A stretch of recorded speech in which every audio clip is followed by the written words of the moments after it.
Okay, so I hope you were able to get some practice done on multiplying polynomials.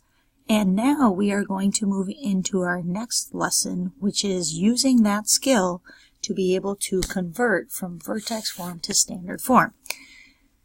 So you can see that today's objective, or this objective, is I can convert from vertex form, which is f of x equals a times x minus h squared plus k, to standard form, ax squared plus bx plus c. So those are the two forms of parabolas or quadratics that we talked about last chapter. And now we are going to talk about how we can get from this form to this form. And the good news is it's all algebra. So if we follow our order of operations, we'll be good to go. And within those order of operations, we need the skill that you just practiced.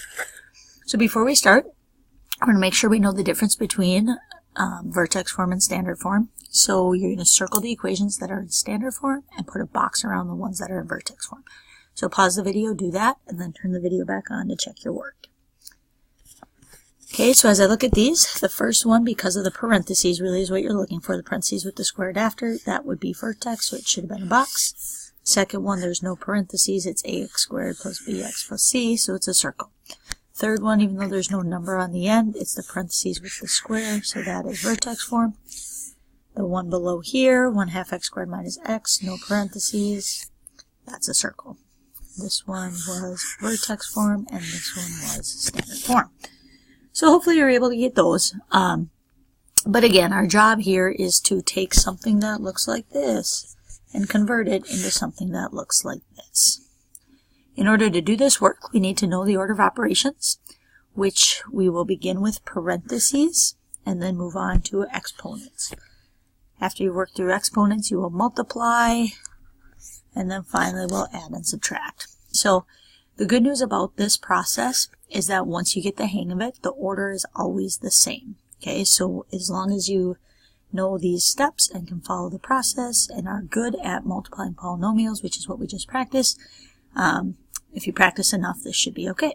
But before we start, let's review what you guys were tested on Monday. And given an equation in vertex form like this, I want you to find the vertex axis of symmetry, and is it getting skinnier or wider? Okay, so pause the video, answer those questions. Okay, so you should have gotten that the vertex is -1 as the first number because I have an x plus 1 inside parentheses. Remember, that gives me my x component of the vertex, but it flips signs. And then the y value would be 4 because it's plus 4 on the end. Axis of symmetry is a vertical line, so I need the x equals, and it's always x equals the x component of the vertex. Because the 2 out front is positive, it opens up, and it's a 2, and remember, as that number gets greater than 1, it actually gets skinnier, which again is kind of the opposite of what you would think. Okay, so that part's review, but now let's look at this conversion thing, which is the skill we need for today. So how do we convert? There is nothing to do inside a parentheses. So when we talk about order of operations and we have the p, we're saying that you deal with inside parentheses first, which would be like the x plus 1. So if I could do anything with that, combine like terms or whatever, I would do that. Since I can't do anything with the x plus 1, then I move on to the exponent, which means that it's the squared. And as we remember from yesterday, or from the lesson you just did, is that x plus 1 squared is the same, and I'll write it over here, but when we have x plus 1 squared, that is the same as x plus 1 times x plus 1. Okay, so that's why we did problems like that yesterday. I gave you the box here. As a reminder, I put an x and a plus 1 on one side, an x and a plus 1 on the other side.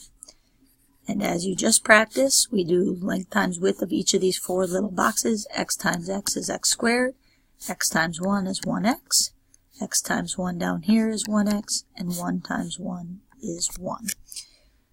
Once I have that, I'm going to write my answer on this line over here. I combine like terms. I have the x squared, because there's no other x squareds, that's by itself.